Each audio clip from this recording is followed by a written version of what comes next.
Hello बच्चों, ये question पढ़ लेते हैं। A particle is projected horizontally with a speed of 20 meter per second from the top of a tower. After what time will the velocity of particle be at 45-degree angle from the initial direction of the projection? हमें जो g मानना है वो 10 के बराबर मानना है।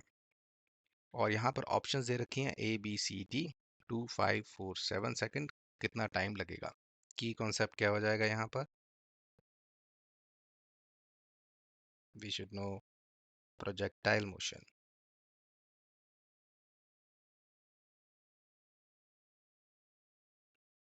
In secondary, especially projectile motion में components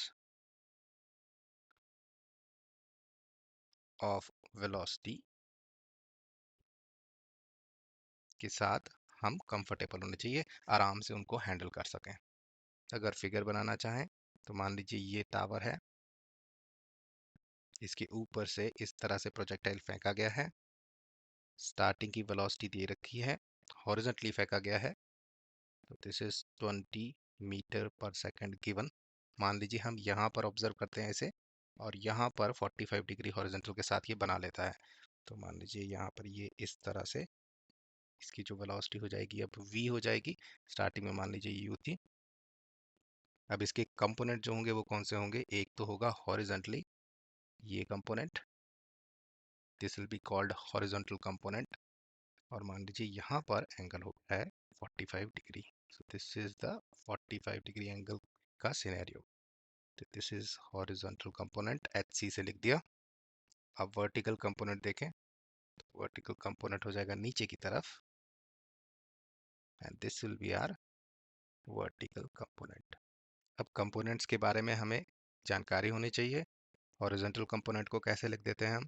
हॉरिजॉन्टल कंपोनेंट HC जो होगा उसे एक तरह से हमसे लिख सकते हैं V cos 45 डिग्री, और हॉरिजॉन्टल कंपोनेंट को यहाँ पर हम 20 मीटर पर सेकंड भी लिखेंगे। क्यों?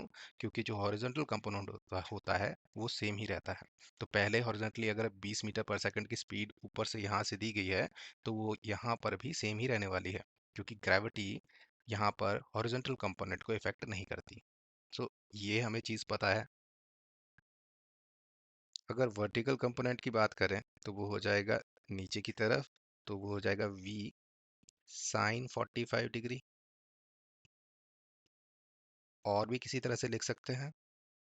काइनेमेटिक इक्वेशन अगर हम यहाँ यूज़ करें v equal to u plus a t, तो उस हिसाब से नीचे की तरफ कोई भी वेलोसिटी नहीं दी गई है हमारे पार्टिकल को।